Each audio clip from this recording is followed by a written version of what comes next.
तो दोस्तों, तो आज हम इस वीडियो में विभागीय हिंदी टिप्पण प्रारूपण लेखन एग्ज़ाम जो होता है इसके बारे में हम देखेंगे। तो ये इसकी जो प्रारंभ होता है वो 1956 में होता है, लेकिन विधिवत नियमावली द्वारा इसे 1968 से प्रारंभ किया जाता है राजभाषा विभाग द्वारा। अब जब ये एग्ज़ाम होता है, इस एग्ज़ाम को होता है कि आप अपने ज्वाइनिंग से 1 साल के अंदर में इस एग्ज़ाम को पास करना अनिवार्य होता है, जिससे कि जो इंक्रीमेंट लगने वाला है वो इंक्रीमेंट लगते जाता है। अगर बात करें कि अगर हम 1 साल के अंदर में एग्ज़ाम पास नहीं कर पाते हैं, अगर विभाग द्वारा उस समय एग्ज़ाम नहीं लिया गया है तो हमारा इंक्रीमेंट लग जाता है। लेकिन अगर एग्ज़ाम लिया गया और हम उसमें उत्तीर्ण नहीं हो पाते हैं तो फिर हमें अगले एग्ज़ाम में पास करना होता है, लेकिन तब तक हमारा इंक्रीमेंट जो है वो नहीं लग पाता है। अगर हम 7th पे कमीशन के बारे में देखें तो इसमें इंक्रीमेंट जो होता है वो 2 तरह से लगते हैं। एक तो जनवरी में लगता है। जनवरी में उनकी लगती है जिनकी ज्वाइनिंग 1 जनवरी से लेकर 30 जून के बीच में हुआ रहता है, और दूसरा होता है जुलाई में इंक्रीमेंट लगता है, जिनकी ज्वाइनिंग 1 जुलाई से लेकर 31 दिसंबर के बीच में हुई रहती है। अब हम आगे आते हैं। 1 वर्ष के भीतर में हमें क्या होता है, परीक्षा को उत्तीर्ण करना होता है। अब इस परीक्षा की रूपरेखा क्या होती है, इस परीक्षा का फॉर्मेट क्या होता है, तो जनरली ये जो हिंदी के एग्ज़ाम नोटिंग ड्राफ्टिंग एग्ज़ाम होता है ये 2 तरह का होता है। एक होता है जो कि हिंदी टिप्पण प्रारूपण परीक्षा, मतलब नोटिंग ड्राफ्टिंग का होता है। ये जनरली उनके लिए होता है जो कि जिन्हें विभाग में कुछ लिखना होता है, जिन्हें विभाग में कुछ किसी तरह की नोटिंग या ड्राफ्टिंग करनी पड़ सकती है, तो उसके लिए ये एग्ज़ाम होता है। एक और एग्ज़ाम होता है जो कि हिंदी पढ़ने लिखने की योग्यता परीक्षा होती है। तो आइए हम दोनों का फॉर्मेट देखते हैं। तो ये जो हमारा नोटिंग ड्राफ्टिंग एग्ज़ाम होता है ये होता है 100 मार्क्स का होता है, जिसमें से 40 अंक लाने पर उत्तीर्ण हो जाते हैं। मतलब 40 अंक लाना इसमें मैंडेटरी है। समय 2 घंटे का रहता है। इसके सिलेबस की बात करें तो इसका सिलेबस में जो है वो एक तो हमारा प्रारूप लेखन रहता है जो कि 30 मार्क्स का रहता है और एक ही क्वेश्चन रहते हैं। दूसरा होता है टिप्पणी लेखन होता है जो कि 30 मार्क्स का होता है, ये भी एक क्वेश्चन होते हैं। तीसरा होता है हिंदी के जो अशुद्ध वाक्य हैं उन्हें शुद्ध करना होता है, ये 15 मार्क्स का होता है। इसमें तकरीबन 8 क्वेश्चन या 5 क्वेश्चन जैसे दिए जा सकते हैं, जिसमें से हमें 5 क्वेश्चन बनाने होते हैं और वो प्रत्येक 3-3 मार्क्स का होता है। फिर होता है एक हमें गद्यांश दिया गया रहता है, जिसे हिंदी से अंग्रेजी में अनुवाद करना हमें अंग्रेजी से हिंदी में अनुवाद करना हो। यहाँ जो है चौथे में क्या होता है कि एक अंग्रेजी गद्यांश का हिंदी में अनुवाद करना होता है या हिंदी गद्यांश का अंग्रेजी में अनुवाद करना होता है। लेकिन अब अभी देखा गया है कि ज़्यादातर अंग्रेजी का हिंदी में अनुवाद पूछा जाता है कि अंग्रेजी का गद्यांश दिया हुआ है उसका हिंदी में हमें अनुवाद करना होता है, या इसी के एक ऑप्शनल में रहता है हमारा संक्षेपण करना। तो ज़्यादातर बच्चे क्या होते हैं ये संक्षेपण ही करते हैं, और जो कि आसान भी होता है, ये 25 मार्क्स का होता है। अब हम देखते हैं जो इधर एग्ज़ाम होता है हमारा हिंदी लिखने और पढ़ने की योग्यता वाला। तो ये एग्ज़ाम होता है जो कि लोअर ग्रेड के जो कर्मचारी होते हैं उनके लिए होता है। इसका अगर फॉर्मेट देखें तो सेम ये भी 100 मार्क्स का होता है। इसमें लिंग निर्धारण पूछा जाता है 20 मार्क्स का, संधि विच्छेद 20 मार्क्स का, लेख 20 मार्क्स का, वाक्य शुद्धि 20 मार्क्स का, और सूक्ति कविता भी 20 मार्क्स की इसमें पूछी जाती है। अब हम आते हैं जो कि हमारा मेन है वो है अराजपत्रित के लिए जो ये एग्ज़ाम होता है नोटिंग ड्राफ्टिंग का, तो इसके बारे में तो हम एक बार फिर से देख लेते हैं। तो हिंदी टिप्पण जो होते हैं वो 30 मार्क्स का होता है, प्रारूपण 30 मार्क्स का, संक्षेपण 25 मार्क्स का, और वाक्य शुद्धि 15 मार्क्स का होता है। कुल जो होते हैं वो 100 मार्क्स का एग्ज़ाम होता है, जिसमें से 40 अंक लाना ही है, और समय 2 घंटे का होता है, जो कि 11 बजे पूर्वाह्न से लेकर 1 बजे अपराह्न के बीच में होती है। और ये बिहार में जो अभी जो हिंदी टिप्पण का एग्ज़ाम होने वाला है वो 23 अगस्त को एग्ज़ाम होने वाला है। अब हम देख लेते हैं कि एक हमारा जो एक्चुअल एग्ज़ाम पेपर होता है वो कैसा होता है। तो ये मंत्रिमंडल सचिवालय राजभाषा विभाग द्वारा ये एग्ज़ाम ली जाती है, जो कि अराजपत्रित कोटि का होता है। ये हम देख लिए हैं। ये एग्ज़ाम जो इस बार होने वाली है वो 23 अगस्त को होने वाली है। तो पहले इस तरह का एग्ज़ाम का पेपर रहता है, जिसमें कि हमें पहला जो क्वेश्चन होता है वो हमारा एक प्रारूप लेखन का होता है। सरकारी पत्र जो है ये प्रारूप लेखन का हो गया। उसके बाद दूसरा जो होता है वो होता है हमारा टिप्पण लेखन का होता है, ये टिप्पण लेखन का होता है। तीसरा जो होता है वो होता है हमारा वाक्य शुद्धि का होता है। और चौथा जो होता है ये अनुवाद दिया हुआ है, जो कि इंग्लिश यहाँ पर दिया हुआ है गद्यांश। इसे हमें क्या होता है हिंदी में कन्वर्ट करने होते हैं। फिर उसके बाद इसी के अथवा में दिया हुआ रहता है हमारा ये संक्षेपण का दिया रहता है। तो ज़्यादातर संक्षेपण ही बनाते हैं। तो हम आगे के जितने भी वीडियोज़ हैं इसमें हम इन सब को एक एक करके देखते जाएंगे, उनकी थ्योरी देखेंगे और फिर एक फाइनल जितने भी प्रीवियस ईयर में पूछे गए क्वेश्चंस हैं उन सब का एक कंपाइलेशन देखेंगे। तो आइए स्टार्ट करते हैं। प्रारूप लेखन, ड्राफ्टिंग के बारे में हम सब कुछ जानते हैं। तो प्रारूप लेखन होता क्या है? जब किसी विषय पर अंतिम निर्णय ले लिया जाता है तो उस निर्णय को संबंधित व्यक्ति, विभाग या अधीनस्थ कार्यालय तक भेजने के लिए जो कच्चा मसौदा या जो चिट्ठी तैयार की जाती है उसे ही हम प्रारूप लेखन या प्रारूपण कहते हैं। तो इसमें क्या होता है, ये एक रफ लेटर तैयार किया जाता है जो कि आगे अनुमति के लिए भेजा जाता है। तो इसमें क्या होता है, सक्षम प्राधिकारी जैसे सचिव हो गए या निदेशक के हस्ताक्षर होने के बाद यह प्रारूप एक आधिकारिक पत्र, ऑफिशियल लेटर बन जाता है। तो प्रारूप लेखन में आखिर होता क्या क्या है? तो सबसे पहले शीर्ष भाग। तो शीर्ष भाग में क्या होता है, सबसे ऊपर हम बीच में सरकार का नाम लिखते हैं, सबसे ऊपर कौन सा सरकार है वो लिखते हैं। फिर उसके बाद उसके अंदर में कौन सा विभाग है तो उस विभाग को लिखते हैं। जैसे अगर बिहार सरकार हो गया, झारखंड सरकार हो गया, फिर उसके नीचे हम विभाग का नाम लिखते हैं। फिर पत्रांक, लेटर नंबरिंग में अगर देखा जाए तो बाईं ओर संचिका संख्या और पत्र संख्या दर्ज की जाती है। परीक्षा में इसे हमेशा बोल्ड और साफ लिखना चाहिए। तो सबसे ऊपर हमें क्या करना है, इस साइड से पत्रांक लिखना है। फिर ये जो सरकार है, बिहार सरकार या झारखंड सरकार है वो, और फिर यहाँ पर हमें लिखना है उस विभाग का नाम लिखना है। पत्रांक लिखने के बहुत सारे तरीके हो सकते हैं, तो अलग अलग जो विभाग होता है उनकी अलग अलग लिखने की तरीका होता है। जो सबसे ज़्यादा कॉमन है वो इस तरह के पत्रांक सबसे ज़्यादा कॉमन होते हैं। 01 अप्र बाढ़ हो चाहे कोई भी हो, और फिर 23 22 यहाँ पर जो होता है वो हमारा डिस्पैच नंबर देते हैं। फिर ये जो भी हो, जैसे यहाँ पर जो है वो आपदा प्रबंधन विभाग का है, पटना, दिनांक इतना। तो सबसे पहले हमें क्या जानना है, सबसे पहले हमें क्या करना है, पत्रांक संख्या में जो है वो कौन सा विभाग, पत्रांक संख्या में विभाग के अंदर में कौन सी शाखा है तो वो हमें पहले देना है। फिर उसके बाद उस शाखा के ये कौन सा फाइल नंबर है और ईयर में ये किस ईयर का है वो देना है। फिर डिस्पैच नंबर देना है। फिर उस विभाग का पूरा नाम देना है, और फिर वो विभाग कहाँ से संबंधित है वो देना है, और फिर यहीं पर हम क्या करेंगे, दिनांक दे देंगे। एक तरीका तो ये है। दूसरा तरीका क्या होता है कि हम यहाँ तक तो लिख लेते हैं, लेकिन ये वाला जो पार्ट है पटना और जो दिनांक होता है ये वाला पार्ट हम दूसरी जगह लिखते हैं। तो सबसे पहले हमें ये ध्यान देना है कि जो पत्रांक हम लिखते हैं वो एक या दो पत्रांक हमें क्या करना होगा, याद रख लेना होगा। जैसे ये भी एक पत्रांक का फॉर्मेट हो गया। यहाँ आपदा प्रबंधन विभाग का ये भी है, ये सामान्य प्रशासन विभाग नहीं है। ये जनरली क्या होता है कि हम प्र देते हैं, इसका मतलब ये होता है कि आंतरिक प्रभाग हो गया। तो प्रत्येक विभाग में अपना एक न एक आंतरिक प्रभाग होता है। या फिर अप्र हम जनरली देते हैं, तो अप्र का मतलब हो गया कि ये हो गया हमारा अनुभाग प्रभाग हो गया। तो इसमें से जो भी देना हो वो दे सकते हैं। या फिर विधि व्यवस्था भी एक प्रभाव होता है, तो ये भी हम दे सकते हैं। तो कोई भी दे सकते हैं, क्योंकि वहाँ प्रश्न में तो कोई बताया नहीं गया रहता है कि कौन सा विभाग का प्रभाग है, तो ये तो दिया नहीं रहेगा। तो हम जो भी हो सकते हैं वो दे सकते हैं इसमें। अब हम आगे देखते हैं। ये सभी जो है वो पत्रांक का ही फॉर्मेट है। ये सभी इस तरह के भी पत्रांक हम लिख सकते हैं, इस तरह का भी पत्रांक लिखा जा सकता है, इस तरह का भी पत्रांक लिखा जा सकता है। ये जो बातें हैं वो सबसे ज़रूरी चीज़ है कि पत्रांक का कोई एक निश्चित राष्ट्रीय प्रारूप नहीं होता है। प्रत्येक विभाग या कार्यालय अपने रिकॉर्ड प्रबंधन के अनुसार इसका प्रारूप निर्धारित करते हैं। इसमें देखना है कि ये कुछ जो हो गए प्रारूप में हमें लिखना, जैसे स्थापना के लिए हम ऐसे लिख देते हैं, प्रशासन के लिए इस तरह से रहता है, और बी अगर लिखा है तो ये वित्त के लिए है, कि ये कार्मिक के लिए है। आप्र हो गया प्राकृतिक आपदा के लिए हो गया। आप्र जो हो गया आदेश या प्रेषण हो गया। अप्र जो होगा अपर प्रभाग या अनुभाग प्रभाग के लिए होता है।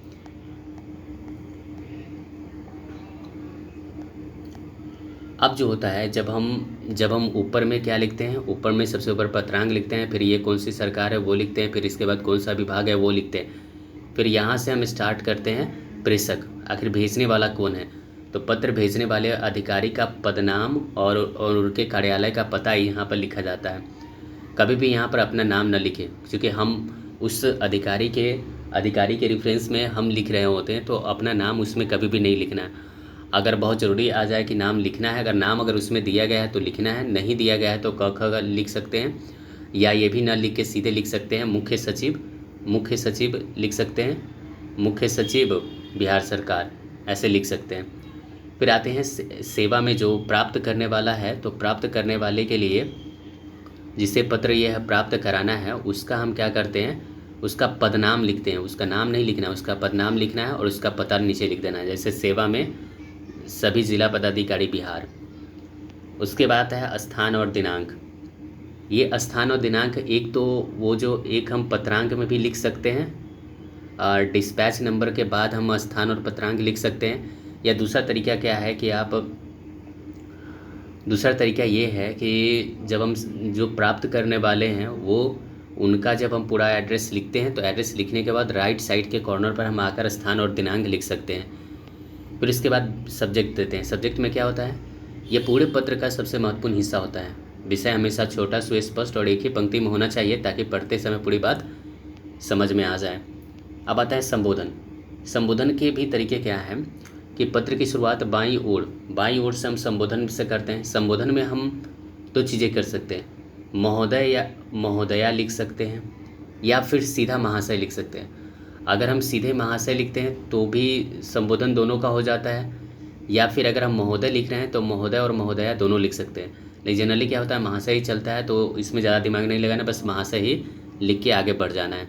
या महोदय महोदया कोई भी कुछ भी लिख सकते हैं, दोनों में से कोई भी, या तो आप महोदय महोदया लिखिए या फिर महाशय लिखिए। अब आते हैं पत्र का जो मुख्य भाग होता है, ये इम्पोर्टेंट होता है। इसमें क्या होता है कि 3-4 खंडिका में हमें बांटना होता है, मतलब 3-4 पैराग्राफ में हमें बांटना होता है।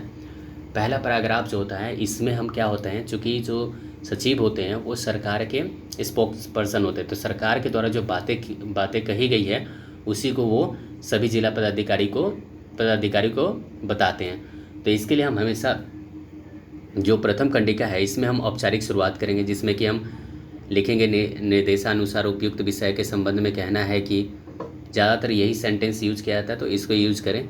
फिर निर्देशानुसार मुझे कहना है, निर्देशानुसार मुझे आपसे निवेदन करना है कि, निर्देशानुसार मुझे आपको सूचित करना है कि, या आपके पत्र संख्या डैश दिनांक डैश के प्रसंग में या इस कार्यालय के विभाग के पत्र संख्या डैश दिनांक डैश के क्रम में निर्देशानुसार मुझे कहना है कि आपका ध्यान इस विभाग के पत्रांग डैश दिनांक डैश की ओर आकर्षित करते हुए मुझे कहना है कि, या उपयुक्त विषय इस कार्यालय के पत्रांग डैश दिनांक डैश की ओर आपका ध्यान आकृष्ट करते हुए निर्देशानुसार मुझे कहना है कि।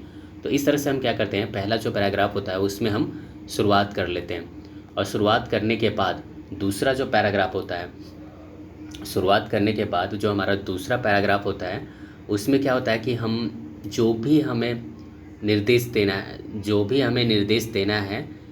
भी हमें दिशा निर्देश देना है, उन सब को हम क्या करते हैं, पॉइंट वाइज में या बुलेट पॉइंट्स में हम इसमें लिखना स्टार्ट कर देते हैं। तीसरा कंडिका जो होता है ना, इसमें क्या होता है कि हम उनसे अनुरोध करते हैं कि जो भी ये बताए गए दिशा निर्देश है या जो भी उठाए गए कदम हैं उसका अक्षरशः पालन किया जाए। इसके लिए हम तृतीय कंडिका में हम उस अधिकारी से क्या करते हैं, अनुरोध या विनती करते हैं। तो इस तरह से जनरली क्या होता है कि हम पहले पैराग्राफ में हम इंट्रोडक्शन टाइप का देते हैं, हम उनको बताते हैं कि आखिर स्थिति क्या है।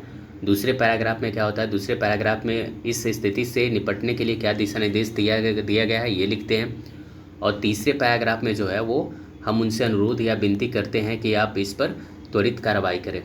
तो पहला चीज़ क्या है कि ये जितने भी पैराग्राफ होते हैं वो हमें लिखना होता है। पहला पैराग्राफ में हम 1 नहीं लिखते हैं, दूसरे पैराग्राफ में हम क्या करते हैं 2 लिखते हैं, और लिखकर हम इसमें क्या क्या कदम उठाया गया उनके बारे में देंगे। और फिर इनके बाद नीचे हम सभी बुलेट पॉइंट्स में लिखेंगे, चाहे वो हम इस तरह के पॉइंट्स में लिखें या 1-2 करके लिखें। तो इस तरह से हम क्या करते हैं करके लिख सकते हैं। अब उसके बाद क्या होता है, उसके बाद होता है हमें अपना स्वनिर्देश देना होता है। मतलब पत्र के अंत में दाईं ओर अपना विश्वासभाजन या विश्वासभाजन लिख सकते हैं या भवदीय लिख सकते हैं, लेकिन ज़्यादातर विश्वासभाजन नहीं लिखा जाता तो विश्वासभाजन नहीं लिखे और नीचे कोष्टक में अपना नाम लिखेंगे। तो चूँकि नाम तो क्वेश्चन में नहीं दिया हुआ है तो हम क्या लिखेंगे, हम क ख लिख देंगे, क ख ग लिख देंगे और पदनाम लिखेंगे कि सचिव हो गया और नीचे बिहार लिख देंगे।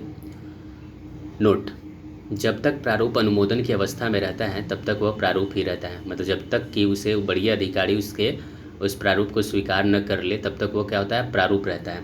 जब वह अनुमोदित होकर निर्गत हो जाता है तब वह प्रारूप न कहलाकर पत्र कहलाता है। तो हमें जो लिखना है, हमें क्या लिखना है, हमें वो प्रारूप ही बनाने हैं। अब आते हैं आगे। सरकारी विभागों में पत्र प्रेषण हेतु पत्र का प्रारूप अनुमोदनात् तैयार किया जाता है तथा सक्षम पदाधिकारी उसे अनुमोदित करते हैं। सक्षम पदाधिकारी प्रारूप में रद्द या बदल भी सकते हैं। सरकारी विभाग के पत्र का प्रारूप नियम कानून और सरकारी आदेश पर आधारित रहता है। तो एग्जाम्पल हम एक देखते हैं कि किस तरह से हम इसको बनाते हैं, उसका एक एग्जाम्पल देख रहे हैं। तो पहला जो है वो हमारा सबसे ऊपर हमें क्या लिखना है, पत्रांक लिखना है। तो ये बी स्थापना, मतलब ये विधि स्थापना के लिए है ये, और 07/10/2024 जे। अब यहाँ पर हमें ध्यान देना है कि हमें एक पत्रांक का एक फॉर्मेट याद रख लेना है, कोई भी एक फॉर्मेट याद रख लेंगे। ये विधि विभाग का है ये। अब देखिए, तो सबसे ऊपर हमने क्या लिखा, पत्रांक लिखा, फिर नीचे हमने लिखा जो सरकार है तो बिहार सरकार हो गया, फिर उसके बाद नीचे लिखे विधि विभाग। अब आते हैं, प्रेषक कौन है, नीतीश कुमार है, सरकार के संयुक्त सचिव बिहार है। सेवा में अब हम लिखते हैं, सेवा में जो है वो प्रधान जिला एवं सत्र न्यायाधीश को लिखा जा रहा है। फिर उसके बाद हम देंगे सब्जेक्ट देंगे, सब्जेक्ट। अब यहाँ पर सब्जेक्ट में हमारा आ गया। तो यहाँ पर क्या होता है कि इस कॉर्नर में ये छूटा हुआ है, इस कॉर्नर में हमें क्या करना है, स्थान देना है, स्थान और डेट हमें यहाँ पर डाल देना है। यहाँ पर जो है, यहाँ पर भी हम डेट दे सकते हैं, यहाँ पर स्थान और यहाँ पर हम डेट दे सकते हैं। फिर यह क्या है, विषय क्या है इसका, नवनियुक्त उच्च वर्गीय लिपिकों को प्रथम वेतन वृद्धि अनुमान्य किए जाने के संबंध में। अच्छा, ये हाल ही में ये लेटर आया हुआ था। तो इसका हम देखते हैं कि जो अगर एग्ज़ाम नहीं हुआ है, अगर 1 साल के अंदर जब से ज्वाइनिंग किया और ज्वाइनिंग से वेतनमान वृद्धि तक अगर एग्ज़ाम नहीं हुआ है तो उसके संबंध में है कि उनका वेतनमान नहीं रोका जाएगा, उन्हें वेतनमान दिया जाए, इसके संबंध में। इसमें क्या है, प्रसंग भी दिया हुआ है। तो प्रसंग चूँकि हमारे पास तो ऐसा कुछ लेटर का प्रसंग रहेगा नहीं, तो हम अपने सब एग्ज़ाम में हम प्रसंग नहीं लिखेंगे। अब हम इनका देखते हैं। फिर क्या है, ये संबोधन हो गया, संबोधन में हमारा ये महाशय हो गया। फिर हम लिखते हैं नीचे जो भी हमारा लिखना है। तो सबसे शुरुआत क्या करेंगे, हम फॉर्मली शुरुआत करेंगे। निर्देशानुसार उपयुक्त विषय प्रासंगिक पत्र के आवेदन आलोक में कहना है कि मंत्रिमंडल राजभाषा सचिवालय विभाग पटना के परिपत्र संख्या इतना दिनांक इतना में विहित प्रावधानों के अंतर्गत भवदीय न्यायमंडल के नवनियुक्त कर्मियों को प्रथम वेतनमान अनुमान्य किए जाने के संबंध में मंतव्य की अपेक्षा की गई है। अब हमारा ये एक पैराग्राफ हो गया। दूसरा पैराग्राफ में होता है, मंत्रिमंडल सचिवालय विभाग बिहार पटना के परिपत्र संख्या इतना के क्रम में पत्रांक इतना डेटेड इतना के निर्गत है, जिनके अनुसार नियुक्ति और प्रथम वेतन वृद्धि के बीच हिंदी टिप्पण एवं प्रारूपण परीक्षा हिंदी लिखने पढ़ने की योग्यता परीक्षा आयोजित नहीं होने की स्थिति में प्रथम वेतनमान वृद्धि नहीं रोकी जाएगी। ये हमने लिख दिया। अब उसके बाद क्या है, 16 प्रसंग हेतु पत्र की प्रति संलग्न है। अतः अब देखिए यहाँ पर क्या है, वो हम उनसे अनुरोध करते हैं, अतः उपयुक्त अनुसार कार्यवाही करने की कृपा की जाए। फिर यहाँ पर हम क्या करते हैं, अपना यहाँ पर विश्वासभाजन में अपना नाम लिखेंगे। फिर उसके बाद डेट लिख सकते हैं या न भी लिख सकते हैं, क्योंकि ये हमारा जो है वो हस्ताक्षर है, तो हस्ताक्षर के नीचे डेट लिखा जा सकता है या न भी लिखा जाएगा। और फिर ब्रैकेट में अपना पूरा नाम स्पष्ट रूप में लिखते हैं, फिर हम क्या है वो भी लिख देते हैं। तो आइए हम शुरुआत करते हैं कोई क्वेश्चन से जो एक्चुअल क्वेश्चन पूछे गए हैं। जैसे ये बिहार के एग्ज़ाम में 2019 में और जनवरी 2021 में भी सेम क्वेश्चन पूछे गए थे, तो इसके बारे में देखेंगे। पहला क्वेश्चन क्या है हमारा, मुख्य सचिव की ओर से राज्य के सभी जिला पदाधिकारी को संबोधित कर एक पत्र का प्रारूप दें, जिससे होली के अवसर पर सांप्रदायिक सौहार्द और विधि व्यवस्था बनाए रखने हेतु प्रभावी कार्यवाही का उल्लेख हो। तो यहाँ पर क्या है, संयुक्त सचिव की ओर से लिखना है, तो मतलब ये हमारा प्रेषक हो गया। किनको लिखना है, तो राज्य के सभी जिला पदाधिकारी को लिखना है, तो ये हमारे क्या हो गए, जिन्हें प्राप्त कराना है सेवा में, इनको हम लिखेंगे। और हमारा ये जो सब्जेक्ट कौन है, तो होली के अवसर पर सांप्रदायिक सौहार्द और विधि व्यवस्था बनाए रखने हेतु प्रभावी कार्रवाई के संबंध में। तो ये हमारा क्या होगा, ये हमारा सब्जेक्ट होगा। तो तीनों चीज़ हमें निकल गया। एक तो हमें क्या निकला, प्रेषक निकल गया, सेवा में जो ये प्राप्त करता है वो निकल गया, और सब्जेक्ट हमारा निकल गया। अब हम क्या करते हैं, इसका एक फॉर्मेट बनाते हैं और देखते हैं कि किस तरह से हम क्वेश्चन लिख सकते हैं। तो यहाँ पर क्या है, पत्रांक नीचे लिखेंगे, तो पत्रांक नीचे या ऊपर लिख सकते हैं, लेकिन ज़्यादातर हमें क्या करना है, पत्रांक को ऊपर ही लिखना है। पहले पत्रांक लिखेंगे, फिर उसके बाद बिहार सरकार। अभी कोई भी विभाग लिख सकते हैं, सामान्य प्रशासन विभाग लिख सकते हैं या विधि विभाग लिख सकते हैं, या जो भी लिखना है। तो जनरली हमें 2 विभाग याद रखना है, एक तो सामान्य प्रशासन विभाग याद रखना है, और दूसरा जो है वो मंत्रिमंडलीय विभाग को याद रखना है। इसी दोनों विभाग में, अगर विभाग का नाम उसमें नहीं दिया गया तो इसी दोनों विभाग का हम यूज करेंगे। तो पत्रांक हमारा हो गया 0। अप्र का यहाँ मतलब जनरली है अनुभाग प्रभाग, जो अंदर जो एक विभाग के अंदर में जो एस्टैब्लिशमेंट्स होते हैं तो उन्हीं के बारे में है। तो ये हो गया अनुभाग प्रभाग हो गया 105। 1 कहने का मतलब हो गया कि कौन सा अनुभाग है वो, और 5 कहने का मतलब कि उस समय में जो कितने, ये कौन सा लेटर है, उस अनुभाग का कौन सा लेटर है, कौन सा फाइल है, वो हो गया। 2025 में ये 5वां फाइल है। और ये कौन सा हमारा विभाग है, सामान्य प्रशासन विभाग है, ये है उसका डिस्पैच नंबर है। और यहाँ पर क्या कर सकते हैं, डिस्पैच नंबर को घेर के यहीं पर हम डेट और स्थान लिख सकते हैं। जैसे ये पटना है, दिनांक इतना लिख सकते हैं। जनरली क्या करना है, दिनांक हमें इस तरह का लिखना है, 26 जुलाई 2026 को लिखना है। अब हम क्या करते हैं, तो ये जो पत्रांक है हम ऊपर लिख दे, ज़्यादा बेटर रहेगा। फिर उसके बाद प्रेषक में क्या आ गया, तो प्रेषक में हमारे मुख्य सचिव के रूप में लिखना है। तो क मुख्य सचिव, यहाँ पर क्या हो सकता है, सीधा लिख सकते हैं मुख्य सचिव बिहार, और सेवा में सभी जिला पदाधिकारी बिहार। एक तो फॉर्मेट ये है, ये हमारा एक फॉर्मेट हो गया, इस तरह से भी लिख सकते हैं। दूसरा फॉर्मेट क्या है, इस तरह का है, जिसमें कि हम बिहार सरकार सामान्य प्रशासन विभाग, ये पत्रांक भी ऊपर ही लिखना है। और प्रेषक में हमारा मुख्य सचिव हो गया बिहार सरकार पटना, वहाँ पर हमने क्या किया, नाम लिख दिया क और मुख्य सचिव बिहार सरकार। यहाँ पे क्या है, मुख्य सचिव बिहार सरकार पटना। तो जनरली क्या करना है, हमें ये वाला फॉर्मेट यहाँ पर याद रखना है, सेवा में सभी जिला पदाधिकारी बिहार, और यहाँ पर हमें क्या करना है, डेट दे देना है। तो ये थोड़ा ज़्यादा अच्छा दिखने में भी लगता है। और जनरली क्या होता है कि इस तरह के फॉर्मेट अभी चल रहे हैं। अब हम आते हैं, सब्जेक्ट हमारा क्या है, आगामी होली पर्व के अवसर पर राज्य में सांप्रदायिक सौहार्द एवं विधि व्यवस्था बनाए रखने हेतु प्रभावी कार्यवाही के संबंध में। तो हमने ये सब्जेक्ट दे दिया। अब हम स्टार्ट करते हैं। अब हम सॉल्यूटेशन देते हैं महोदय महोदया से। फिर उसके बाद क्या होता है कि ये हमारा जो फर्स्ट पैराग्राफ है वो हम पैराग्राफ फॉर्मली स्टार्ट करेंगे। जब भी हम कभी प्रारूप लिखेंगे तो सबसे पहले ये हम क्वेश्चन लिखेंगे, ये हम शुरुआत जब करते हैं तो शुरुआत में हम ये लाइन हमेशा लिखना स्टार्ट करेंगे। तो निर्देशानुसार उपयुक्त विषय के संबंध में कहना है कि, अब क्या कहना है इसमें वो हमें लिख रहे हैं। आगामी होली पर्व के अवसर पर राज्य के सभी जिलों में सामाजिक सौहार्द, सांप्रदायिक एकता एवं कानूनी व्यवस्था अक्षुण्ण बनाए रखना राज्य सरकार की सर्वोच्च प्राथमिकता है। इस त्यौहार के दौरान कतिपय असामाजिक एवं शरारती तत्वों द्वारा अफवाह फैलाकर शांति व्यवस्था को भंग करने का प्रयास किया जाता है, जिसके लिए पूर्व से ही अत्यंत सतर्कता मूलक एवं प्रभावी कदम उठाया जाना आवश्यक है। मतलब जो प्रॉब्लम है, हमने प्रॉब्लम के बारे में पहले हमने क्या किया, प्रॉब्लम के बारे में पहले पैराग्राफ में हमने लिख दिया।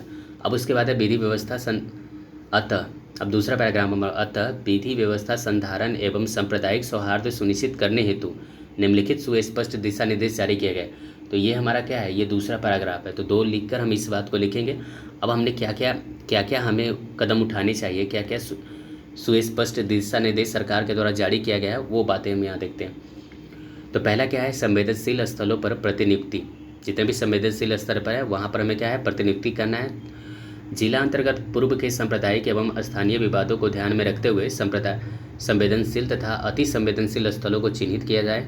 उन स्थानों पर पर्याप्त संख्या में अतिरिक्त पुलिस बल, सशक्त बल एवं दंडाधिकारी की 24 घंटे प्रतिनियुक्ति सुनिश्चित की जाए।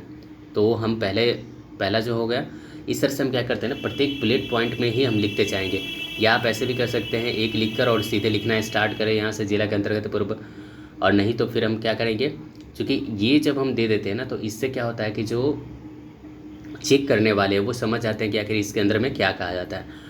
और जनरली क्या है, प्रारूपण जो है वो थोड़ा थोड़ा सा बड़ा ही लिखे, ताकि नंबर भी 30 मार्क्स का है, तो थोड़ा प्रारूपण को थोड़ा बड़ा सा लिखे और कोशिश करें कि सारी बातें उसमें आ जाए। शांति समिति की बैठकें अनुमंडल प्रखंड एवं थाना स्तर पर स्थानीय प्रबुद्ध नागरिकों, सभी समुदाय के धर्मगुरुओं, प्रबुद्ध जनप्रतिनिधियों तथा युवाओं के साथ ससमय शांति समिति की बैठकें आयोजित की जाए ताकि आपसी समन्वय सुदृढ़ हो सके। फिर सोशल मीडिया पर सख्त निगरानी होनी चाहिए। अफवाहों के त्वरित प्रसार को रोकने हेतु जिला सूचना इकाई एवं पुलिस प्रशासन के IT सेल के सहयोग से सोशल मीडिया प्लेटफॉर्म यथा फेसबुक, व्हाट्सएप, एक्स आदि पर कड़ी और निरंतर निगरानी रखी जाए। भ्रामक अथवा सांप्रदायिक सौहार्द बिगाड़ने वाली पोस्ट करने वालों पर चिन्हित कर अविलंब कठोर कानूनी कार्रवाई की जाए। गश्ती एवं जिला नियंत्रण कक्ष, तो पर्व के दौरान जिला एवं अनुमंडल स्तर पर 24 घंटे कार्यरत नियंत्रण कक्ष को पूर्णतः क्रियाशील रखा जाए। सभी थाना को अपने अपने क्षेत्रों में निरंतर गश्ती बढ़ाने तथा त्वरित प्रतिक्रिया बल को हर समय मुस्तैद रखने का दिशा निर्देश दिया जाए। फिर उसके बाद धार्मिक जुलूस और गाने, तो सभी जुलूस पूर्व निर्धारित मार्ग एवं समय के अनुसार ही निकाले जाएं। जहां कहीं भी DJ, अश्लील गाना, धार्मिक भड़काऊ गाना इत्यादि बज रहा हो तो जिससे अशांति का वातावरण उत्पन्न हो रहे हैं तो तुरंत सख्त कार्रवाई करना है। उसके बाद क्या है, शराब एवं नशीले पदार्थों का नियंत्रण।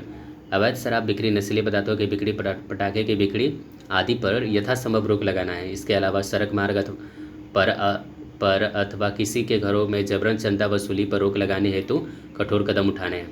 आपातकालीन व्यवस्था, अग्निशमन, एम्बुलेंस, स्वास्थ्य विभाग तथा विद्युत विभाग को अलर्ट मोड पर रखा जाए। कंट्रोल रूम 24/7 कार्यरत रहें। वाहन चेकिंग, 2 पहिया, 4 पहिया एवं भारी मोटर वाहन को विशेष अभियान चलाकर चेकिंग करना सुनिश्चित करेंगे। फिर असामाजिक तत्वों पर विशेष ध्यान देना है। जुआरी हो गए, शराबी हो गए, स्मैकर हो गए, उपद्रवी व्यक्ति पर यथाशीघ्र कार्रवाई करें ताकि भविष्य में होने वाली अप्रत्याशित अशुभ घटना को रोका जा सके। प्रतिवेदन, प्रत्येक दिन की विधि व्यवस्था की रिपोर्ट सामान्य प्रशासन विभाग को उपलब्ध कराई जाए। किसी अप्रिय घटना की सूचना तत्काल राज्य मुख्यालय को दिया जाना चाहिए। तो ये सारे जो 10 जो यहाँ पर है, इन 10 तरह के दिशा निर्देश दिए गए। अब ये दिशा निर्देश हमारा सेकेंड पैराग्राफ में हो गया। अब तीसरा पैराग्राफ जो है वो हमारा क्या है, ये जो हमारा तीसरा पैराग्राफ है इसमें हम क्या है कि जिस अधिकारी को हम लिख रहे हैं उस अधिकारी से हम अनुरोध करते हैं या विनती करते हैं या उन्हें निर्देश देते हैं कि जो भी ये कदम उठाए गए हैं उसके उपलक्ष्य में वो इस पर कार्रवाई करें।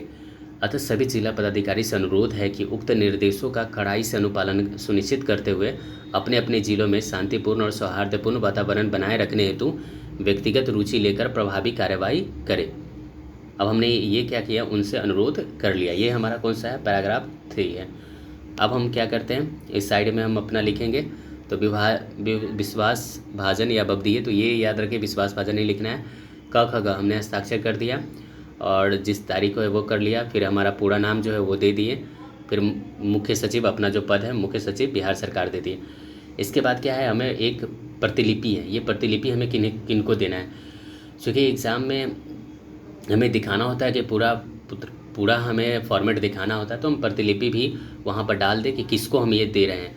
तो ये सभी प्रमंडलीय आयुक्त जो है ना वो उन्हें हम दे रहे हैं ताकि वो अनुपालन को सुनिश्चित करवा सके। तो हमें ध्यान रखना है कि ये विश्वास भाजन वाला जो है, इसके बाद हम क्या करते हैं, यहाँ पर हम क्या करेंगे, पहले ज्ञापन संख्या देंगे। ज्ञापन संख्या, तो ज्ञापन संख्या में जनरली क्या होता है, हम पत्रांक को पूरा यहाँ लिख देंगे। ज्ञापन संख्या में पूरा लिख दिए। उसके बाद नीचे हम प्रतिलिपि देंगे। तो प्रतिलिपि में 1-2 याद रखेंगे, बस उसी को हम वहाँ पर डाल देंगे। तब हमारा क्या होगा, एक पूरा का पूरा प्रारूप कंप्लीट हो जाएगा। तो इस तरह के हमें आगे भी हैं। तो जनरली क्या होता है, जितने भी पर्व त्यौहार वाले जितने भी पूछे जाएंगे इसमें, उसके लिए हम क्या करेंगे, तो जो पहला हमने देखा होली वाला, वही छठ के लिए भी आएगा, दिवाली के लिए भी आएगा। उसी तरह का हम सेम फॉर्मेट के साथ आगे बढ़ेंगे। ये एग्ज़ाम 2020 में लिया गया है, जिसमें है मुख्य सचिव की ओर से राज्य के सभी जिला पदाधिकारी को संबोधित कर एक सरकारी पत्र का प्रारूप दे, जिसमें दुर्गा पूजा के अवसर पर विधि व्यवस्था बनाए रखने हेतु आवश्यक कार्रवाई का उल्लेख हो। तो जनरली क्या होगा, ये भी जो होगा वो सेम फॉर्मेट पर ही जाएगा। तो इस तरह से हमारा एक प्रारूप का जो थ्योरी वाला पोर्शन है वो कंप्लीट होता है। अब हम देखते हैं नोटिंग, जो टिप्पणी जो लिखा जाता है, विभागीय टिप्पणी, वो कैसे लिखा जाता है और इसके किस फॉर्मेट में हम लिखते हैं वो हम स्टार्ट करते हैं। तो टिप्पणी होता क्या है इसके बारे में जानते हैं। नोटिंग एक प्रशासनिक प्रक्रिया है जिसमें किसी सरकारी या व्यावसायिक कार्यालय में आए हुए पत्र, आवेदन या फाइल पर निर्णय लेने के लिए संक्षिप्त विवरण, नियम और सुझाव लिखे जाते हैं। इसका मुख्य उद्देश्य उच्च अधिकारी को त्वरित और सही निर्णय लेने में मदद करना होता है। मतलब कोई दूसरे विभाग से कोई लेटर आया है, कोई दूसरे विभाग से कोई आवेदन आया है, तो उसके जो मुख्य मुख्य बातें हैं उसको हम बाहर निकालते हैं, ताकि जिससे क्या होता है कि वो चूँकि ये जो लेटर बाहर से आया हुआ रहता है ये बहुत बड़े बड़े होते हैं, बहुत सारी इसमें बातें होती है, उसी को संक्षिप्त रूप में लिखने का काम जो वहाँ के जो यूडीसी होते हैं या जो असिस्टेंट सेक्शनल ऑफिसर होते हैं वो क्या करते हैं, इनको निकाल कर नोटिंग तैयार करते हैं और फिर उन्हें उच्च वर्गीय अधिकारियों को भेजा जाता है। तो आइए इसकी शुरुआत करते हैं। टिप्पणी लेखन का मुख्य उद्देश्य क्या है? तो पहला उद्देश्य है कि सरल निर्णय प्रक्रिया या जटिल फाइलों को संक्षिप्त रूप में प्रस्तुत करता है ताकि अधिकारियों का समय बच सके। नियमों का संदर्भ, इसमें क्या होता है ना कि वर्तमान मामले को पुराने नियम, अधिनियम और पूर्व उदाहरणों से जोड़ना होता है कि जो वर्तमान मामले जो दिए गए हैं, जो उस लेटर में जो मामले हैं उनको क्या होता है पुराने नियम हो गए, अधिनियम हो गए और पूर्व उदाहरण से हमें उसे जोड़ना होता है। जोड़ कर देखना होता है कि जो उसमें मांगी गई सूचना है क्या वो देने योग्य है या नहीं है, या उसमें जो उठाए गए कदम है वो आगे चलने लायक है कि नहीं है। इस सब के बारे में हम क्या करते हैं, पूर्व के नियमों और अधिनियमों से हम उसे जोड़कर देखते हैं। फिर तीसरा जो होता है हमारा क्या उद्देश्य है, कार्यवाही का सुझाव देना। इसमें कनिष्ठ कर्मचारी द्वारा अंतिम निर्णय के लिए कुछ विकल्प या स्पष्ट सुझाव दिए जाते हैं। हम कुछ अपने तरफ से सुझाव प्रस्तुत करते हैं जो कि वरीय अधिकारी के लिए वो सुझाव दिए जाते हैं ताकि वो उस सुझाव को जो हमारे अधिकारी होते हैं वो उन्हें मान भी सकते हैं या उसमें कुछ सुधार भी कर सकते हैं। अब हम आते हैं, टिप्पणी जो होता है ना वो साधारणतः संचिका फाइल में ही लिखी जाती है। तो फाइल होता है, फाइल में क्या होता है, फाइल के अंतर्गत में ही हमें क्या होता है ये टिप्पणी लिखना होता है। इसके लिए संचिका में एक तरफ टिप्पणी वाला भाग होता है, एक तरफ क्या होता है टिप्पणी वाला भाग होता है, दूसरी तरफ करेस्पॉन्डेंस होता है, मतलब पत्राचार का भाग होता है। इस साइड में क्या हो गया हमारा टिप्पणी वाला भाग है, इस साइड में जो है वो करेस्पॉन्डेंस भाग है। मतलब इसमें क्या होते हैं कि बहुत सारे फाइल लगे हुए रहते हैं।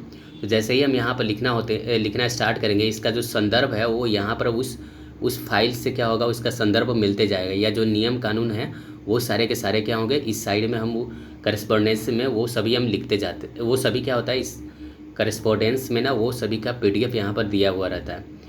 फिर आगे आते हैं, टिप्पणी कंडिका वार लिखी जाती है, मतलब पैराग्राफ वाइज लिखते हैं तथा प्रथम कंडिका को छोड़कर अन्य कंडिकाओं पर संख्या में अंकित करना होता है। पिछले बार में ये जो हमने प्रारूपण लेखन में भी देखा था कि हम पहला कंडिका को छोड़ देते हैं, दूसरे कंडिका पर हम 2, 3 लिखते हैं। इस तरह से टिप्पणी में भी हमें लिखना है। टिप्पणी का प्रारूप देखें, प्रारूप किस तरह का होता है। तो एक आदर्श टिप्पणी को 3 मुख्य भागों में बांटा गया है। पहला क्या है, आरंभिक भाग है, इसमें प्राप्त पत्र की संख्या, वही पत्रांक संख्या, तिथि और विषय का संक्षिप्त परिचय देते हैं। इसमें पहले वाला जो आरंभिक भाग होता है, जो हमें पत्र प्रारंभ हो रहा है, तो उसका क्या कहते हैं, उसकी जो संख्या है कि कौन सा संख्या किस विभाग से वो निकाला गया है, उसकी तिथि क्या है और उसके विषय के संक्षिप्त रूप को हम यहाँ पर डाल देते हैं। दूसरा मध्यम भाग है, मध्य भाग में हम क्या करते हैं, इसमें मामले का पूरा इतिहास लिखते हैं, संबंधित नियम, बजट की स्थिति और पूर्व उदाहरणों का विवरण हम देते हैं दूसरे वाले भाग में। मतलब समझिए कि ये पहला पैराग्राफ है, ये दूसरा पैराग्राफ है। अंतिम भाग में क्या होता है, अंतिम भाग में हम लिखते हैं कि वो जिस अधिकारी को हम लिख रहे हैं उनके आदेशास प्रस्तुत करते हैं या स्वीकृति हेतु प्रस्तुत करते हैं। जैसे वाक्यांश हमें वहाँ पर लिखना होता है। फिर हमें क्या होता है, जो इधर राइट साइड है वहाँ पर अपना हस्ताक्षर देना होता है, और हस्ताक्षर देकर और अपने पदनाम भी लिखते हैं। वहाँ पर लिखकर अपना विभाग लिखेंगे, और विभाग लिखने के बाद जिस हम अधिकारी को भेज रहे हैं वो लेफ़्ट साइड में, यहाँ राइट साइड लिखा है ऐसा नहीं, लेफ़्ट साइड में हमें क्या करना है, उनको अंकित कर देना है। तो आइए अब हम इसमें कुछ और दिशा निर्देश हैं उनके बारे में भी हम देखते हैं। तो टिप्पणी लिखने के लिए आवश्यक निर्देश क्या है, तो टिप्पणी हमेशा अन्य पुरुष में लिखना चाहिए। कभी भी मैं, तुम, आप ये सब शब्द का हमें वहाँ पर यूज नहीं करना है, हमेशा हमें अन्य पुरुष के रूप में ही लिखना है। उदाहरण के रूप में मैंने फाइल देख ली है के स्थान पर लिखेंगे फाइल का अवलोकन किया गया। इसमें व्यक्तिगत भावनाओं, राग द्वेष या मुहावरे का प्रयोग पूरी तरह से वर्जित है। इसमें कभी ये सब प्रयोग न करें। भाषा पूरी तरह से गंभीर और संबद्ध होनी चाहिए। बात को बढ़ा चढ़ा कर लिखने के बजाय सीधे काम की बात और संबंधित संदर्भ लिखे जाने चाहिए। यदि किसी अधिकारी या अधीनस्थ मत का खंडन भी करना है तो बेहद मर्यादित शब्दों का करना है। अगर मान लीजिए उस लेटर में किसी बात को हमें खंडित करना है या उस बात को हमें थोड़ा बदलना है तो उसके लिए भी हम बहुत मर्यादित शब्दों का यूज करेंगे। टिप्पणी की भाषा सरल एवं स्पष्ट होनी चाहिए। टिप्पणी में किसी भी बात की आलोचना या किसी के ऊपर दोषारोपण नहीं होनी चाहिए। टिप्पणी में गलत तथ्यों और आंकड़ों का प्रयोग नहीं करना चाहिए। कोई बात पूरी जिम्मेदारी के साथ लिखनी चाहिए। टिप्पणी लिखने वाले सहायक को प्राप्त विवरणों तथा आंकड़ों की पूरी जांच कर लेनी चाहिए और यदि कोई विवरण या आंकड़ा गलत हो तो उसे अधिकारी के प्रकाश में लाना चाहिए। टिप्पणी में जनरली क्या होता है ना कि ये सब ऐसे लिखा रहता है POC, तो POC का मतलब होता है विचाराधीन पत्र, पेंडिंग ऑफिस करेस्पॉन्डेंस। PUC का होता है, ये होता है क्या, ये होता है पुट अप फॉर पेरूजल, मतलब विचाराधीन का अवलोकनार्थ। PUO होता है पुट अप फॉर ऑर्डर्स, आदेशात प्रस्तुत करना। PUA put up for approval, अनुमोदनार्थ प्रस्तुत करें। DFA ड्राफ्ट फॉर अप्रूवल, अनुमोदनार्थ प्रारूप या प्रारूप अनुमोदनार्थ हो। ये सब हम उसमें लिखते हैं। अब हम एक ना एग्जाम्पल के जरिए इसे देखते हैं। जैसे 2019 में जो बिहार में एग्ज़ाम हुए थे उसका एक क्वेश्चन है ये, अपने कार्यालय प्रधान को संबोधित कर एक आत्मभारित टिप्पणी लिखे। हमें क्या करना है, अपने कार्यालय प्रधान को लिखना है और एक आत्मभारित टिप्पणी का प्रारूप देना है जिसमें बिहार मद्य निषेध एवं उत्पाद अधिनियम 2016 को इस प्रकार सुदृढ़ता से लागू किया जाए ताकि यहाँ का समाज इस अभिशाप से मुक्त हो सके। तो हमारा जो इसमें क्या है कि हमें कार्यालय प्रधान को लिखना है और किस संबंध में लिखना है, तो ये हमारा संबंध है बिहार मद्य निषेध एवं उत्पाद अधिनियम 2016 को इस प्रकार सुदृढ़ता से लागू किया जाए ताकि यहाँ का समाज इस अभिशाप से मुक्त हो जाए। तो ये हमारा क्या है, सब्जेक्ट है। अब हम इसकी शुरुआत करते हैं। तो यहाँ पर हमें फॉर्मेट को सही से देखना है। सबसे पहले क्या करेंगे, संचिका संख्या।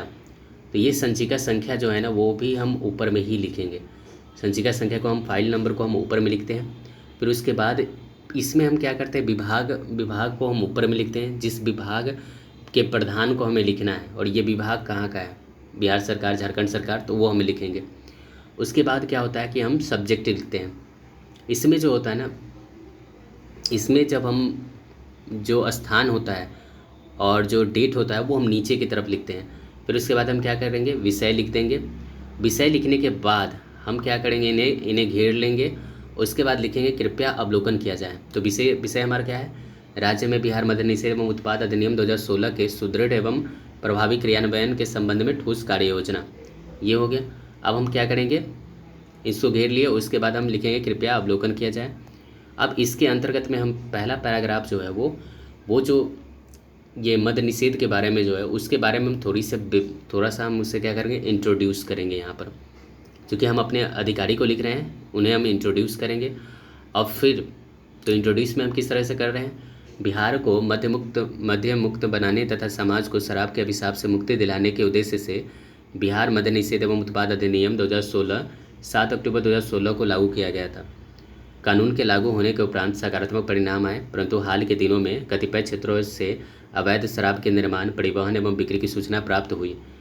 अधिनियम के उद्देश्यों को 100% प्राप्त करने, इसे जमीनी स्तर पर सुदृढ़ता से लागू करने हेतु व्यापक रणनीति की आवश्यकता है। मतलब जो समस्या है हमने उसको बता दिया। अब उसके बाद क्या होता है कि हमारा यहाँ से दूसरा पैराग्राफ स्टार्ट हो रहा है। इस संबंध में वर्तमान प्रशासनिक एवं पुलिस तंत्र को और अधिक सक्रिय बनाने हेतु निम्नलिखित सुधारात्मक उपाय प्रस्तावित किए जाते हैं। यहाँ पर हमें क्या करना है, वहाँ पर क्या है दिशा निर्देश देते हैं, लेकिन यहाँ पर ऐसा नहीं है। चूँकि हम बड़ी अधिकारी को लिख रहे हैं तो यहाँ पर हम सुधारात्मक उपाय लिखेंगे कि क्या क्या हम सुधार इसमें कर सकते हैं। तो पहला क्या है, तकनीकी निगरानी एवं ड्रोन का उपयोग। अवैध शराब भट्टियों के समूल नाश हेतु दियारा, नदी तटीय क्षेत्रों, पहाड़ी और घने वन क्षेत्रों में ड्रोन कैमरों और सैटेलाइट मैपिंग के माध्यम से निरंतर हवाई सर्वेक्षण और छापामारी की व्यवस्था की जाए। तो ये हमारा पहला उपाय हो सकता है। दूसरा क्या है, अंतर्राज्य की चेक पोस्टों का सुदृढ़ीकरण। पड़ोसी राज्यों यथा झारखंड हो गया, उत्तर प्रदेश हो गया, पश्चिम बंगाल तथा नेपाल की सीमाओं से जुड़े मुख्य मार्गों पर आधुनिक हैंड हेल्ड स्कैनर तथा CCTV कैमरे से युक्त एकीकृत चेक पोस्ट क्रियाशील किए जाए ताकि अवैध खेप को पूरी तरह से रोका जा सके। तीसरा है खुफिया तंत्र एवं एंटी लीकर टास्क फोर्स। स्थानीय स्तर पर मद्य निषेध खुफिया इकाई को मजबूत किया जाए तथा त्वरित कार्रवाई हेतु प्रत्येक अनुमंडल में एंटी लीकर टास्क फोर्स को 24 घंटे मुस्तैद रखा जाए। कठोर अनुशासनात्मक कार्रवाई। जिस थाना या अंचल क्षेत्र में अवैध शराब या कारोबार पाया जाता है तो वहां का स्थानीय पुलिस पदाधिकारी और उत्पाद निरीक्षकों की जवाबदेही तय की जाए तथा शिथिलता पाए जाने पर उनके विरुद्ध कठोर कार्रवाई की जाए। जन जागरूकता अभियान। ग्रामीण एवं शहरी क्षेत्रों में व्यापक जन जागरूकता कार्यक्रम आयोजित किया जाए। विद्यालय, महाविद्यालय, पंचायत, स्वयं सहायता समूह तथा सामाजिक संगठनों के माध्यम से लोगों को शराब के दुष्प्रभाव एवं मद्य निषेध कानून की जानकारी दी जाए। नशा मुक्ति एवं पुनर्वास। शराब की लत से पीड़ित व्यक्तियों के लिए नशा मुक्ति केंद्रों की संख्या बढ़ाई जाए, उन्हें परामर्श, चिकित्सा सुविधा तथा पुनर्वास की व्यवस्था उपलब्ध कराई जाए ताकि वह पुनः सामान्य जीवन जी सके। सामाजिक भागीदारी। महिला समूहों, जीविका समूहों, स्वयंसेवी संस्थानों, धार्मिक एवं सामाजिक संगठनों को मद्य निषेध अभियान से जोड़ा जाए। समाज की सक्रिय भागीदारी से कानून का पालन अधिक प्रभावी होगा। प्रचार प्रसार देखते हैं तो समाचार पत्रों, रेडियो, दूरदर्शन, सोशल मीडिया तथा अन्य प्रचार माध्यमों के द्वारा नशा मुक्ति एवं मद्य निषेध के संदेश का व्यापक प्रसार किया जा सकता है। नियमित समीक्षा। जिला स्तर पर प्रत्येक माह मद्य निषेध अभियान की समीक्षा की जाए तथा जिन क्षेत्रों में अवैध गतिविधियां अधिक हो वहां विशेष अभियान चलाया जाए। अधिकारियों की जवाबदेही भी सुनिश्चित की जाए। दंड एवं पुरस्कार व्यवस्था। कानून का उल्लंघन करने वालों के विरुद्ध कठोर कार्रवाई के साथ साथ मद्य निषेध अभियान में उत्कृष्ट कार्य करने वाले अधिकारियों, कर्मचारियों एवं सामाजिक संगठनों को प्रोत्साहित किया जाए। यदि उपयुक्त वर्णित व प्रस्ताव हो। अब देखिए ये क्या हो गया, हमने वहाँ पर जो भी हम सुझाव, जो भी हम प्रस्ताव दे सकते हैं वो हमने दे दिया। अब हम क्या करेंगे कि अब हम यहाँ अधिकारी से हम यहाँ पर क्या करेंगे, अधिकारी से उनका हम इस पे अनुमोदन लेने के लिए हम लिखेंगे ये वाला पैराग्राफ। ये हमारा तीसरा पैराग्राफ है। यदि उपयुक्त वर्णित प्रस्तावों पर सहमति हो तो उक्त कार्य योजना को सभी जिलों के पदाधिकारियों एवं पुलिस अधीक्षकों को सूचनार्थ एवं अनुपालनार्थ प्रेषित करने हेतु दिशा निर्देश का प्रारूप सक्षम पदाधिकारी के अनुमोदनार्थ सादर प्रस्तुत है। तो यहाँ पर हम ये लिख दिए। फिर यहीं पर हम क्या करेंगे, अपना दिनांक लिखेंगे और ये स्थान लिख देंगे। फिर उसके बाद क्या है, उसके बाद हम इस साइड में अपना लिखेंगे। तो इसमें क्या है ना कि हमें विश्वासभाजन या भवदीय वगैरह नहीं लिखना है, बस यहाँ पर हम अपना हस्ताक्षर करते हैं। क ख ग प्रशाखावादी का ये पदाधिकारी, सामान्य प्रशासन विभाग। फिर इसके नीचे क्या होगा, इसके नीचे चूँकि हम ये किसको दे रहे हैं तो कार्यालय प्रधान या निर्देशक के सादर विचारणार्थ एवं आदेशार्थ दे रहे हैं तो हम इनको यहाँ पर लिख देंगे। तो इस तरह से हमारा ये एक प्रारूप कंप्लीट हो गया।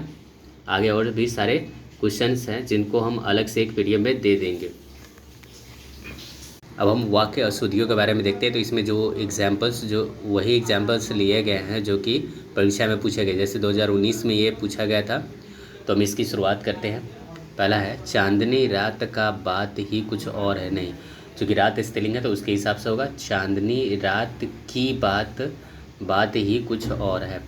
वह मुझसे कहा, ये सेंटेंस गलत है। यहाँ पर क्या होगा, उसने मुझसे कहा। पुलिस ने उसमें आरोप लगाया, नहीं, पुलिस ने उस पर आरोप लगाया। देवियों और सज्जनों, याद रखे देश पर संकट छाई हुई है। यहाँ पर क्या होगा, देश में संकट छाई हुई है। हम और तुम इस विचार करेंगे। देखिए, जब भी कभी हम रहेगा तो ये क्या होगा, जब भी उत्तम पुरुष होता है वो लास्ट में रहेगा, मध्यम पुरुष शुरू में रहेगा और अन्य पुरुष बीच में रहेगा। तो क्या होगा, तुम और हम इस पर विचार करेंगे। अब अगला जो एग्जाम्पल है हमारा वो है 2021 में पूछा गया है, तो उसके बारे में देखते हैं। तुम बड़ा आगे बढ़ गया। नहीं, यहाँ पर क्या होगा, बड़ा नहीं होगा, इसकी जगह पर बहुत होगा। तुम बहुत आगे बढ़ गए। वह लगभग दौड़ रहा था। ये यहाँ पर दौड़ तो रहा ही है तो लगभग का यूज नहीं करेंगे। जैसे लिखेंगे वह दौड़ रहा था या वह दौड़ ही रहा था। हम आता है, नहीं, हम आते हैं। रमेश अग्रिम शुक्रवार को आएगा। अग्रिम नहीं बल्कि आगामी शुक्रवार को आएगा। घर पर सब कुशल है, तो घर पर नहीं, घर में सब कुशल है।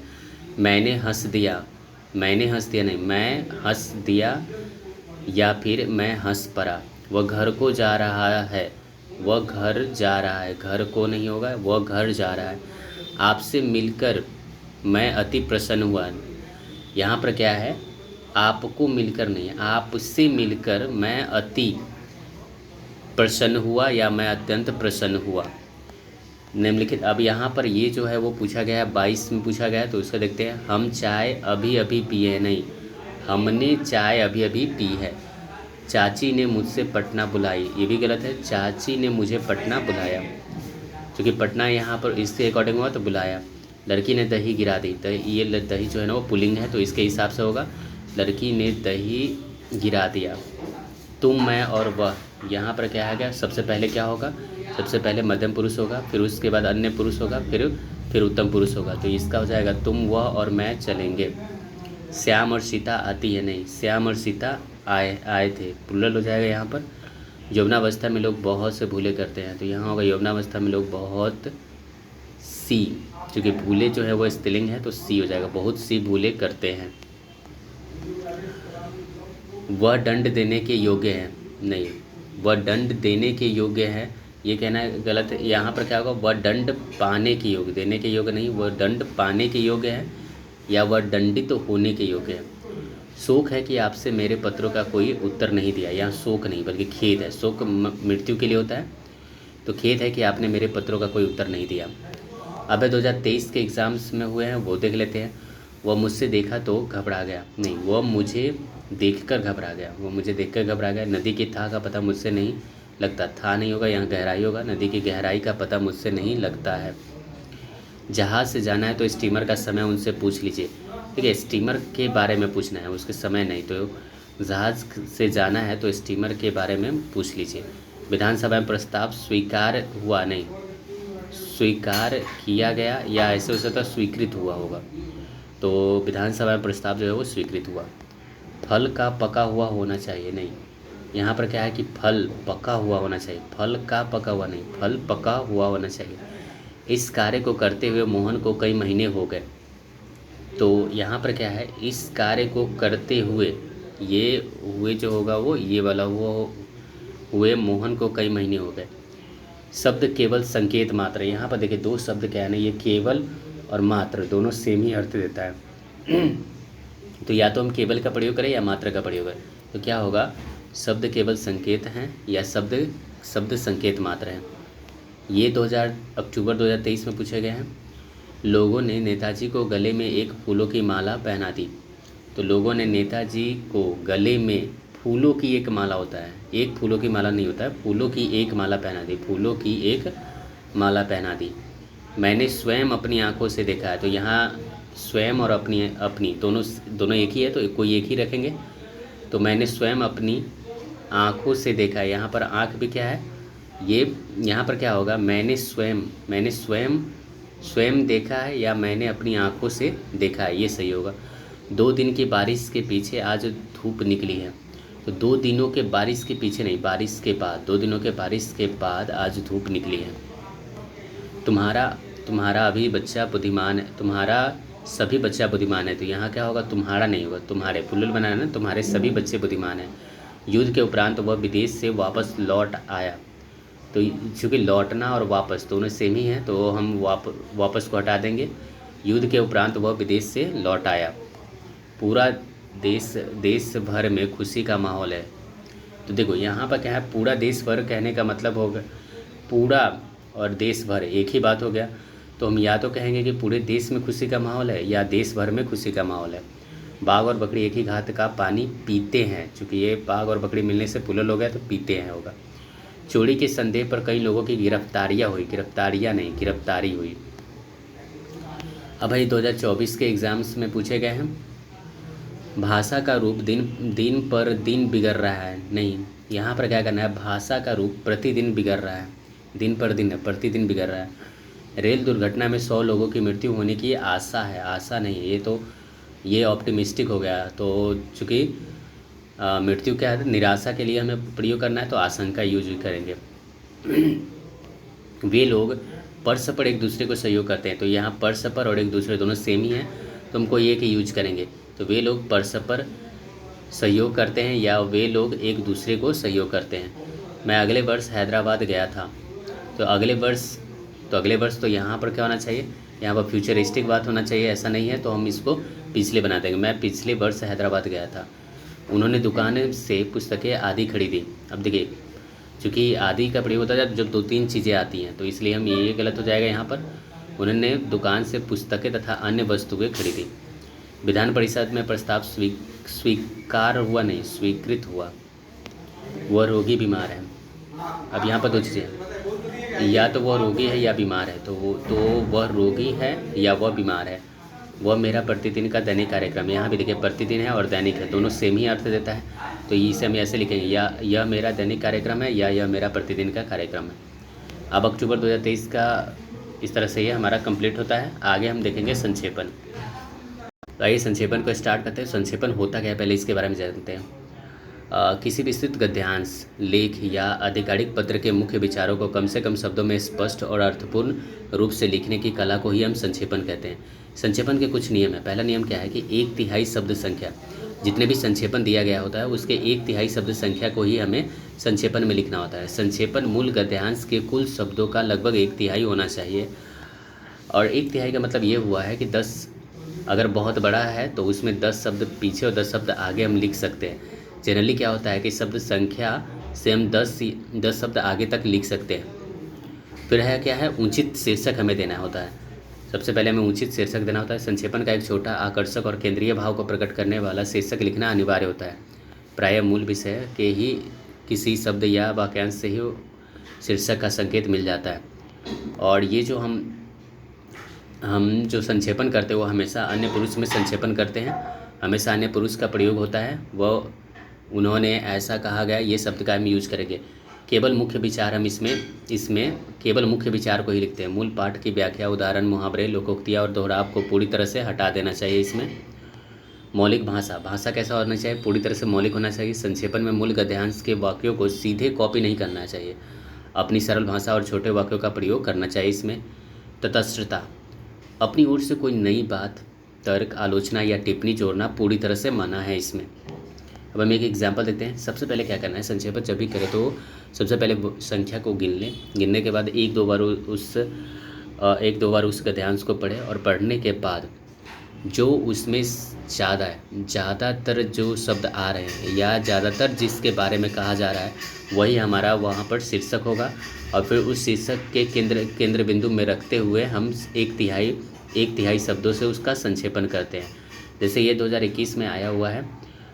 देखते हैं यहाँ पर, नाग पंचमी का त्यौहार श्रावण शुक्ल पंचमी को अनेक भूभागों में मनाया जाता है। नाग सफाई, सुगंध तथा छोटे जीवों को खाने का शौकीन होता है। बरसात के दिनों में उसके बिलों में पानी भर जाने से वह बचाव के लिए बाहर निकल आता है। श्रावण के महीने में यह जीव बस्तियों की ओर प्रायः आ जाते हैं तथा झाड़ झंखारों में आकर छिप जाते हैं। दबाव पड़ने पर अथवा अपनी रक्षा के लिए सर्प मनुष्यों और जानवरों को डस लेते हैं। सांपों के डसने से प्रतिवर्ष भारत में हजारों लोगों की मृत्यु हो जाती है। मान्यता रही है कि नाग पंचमी को नागों की पूजा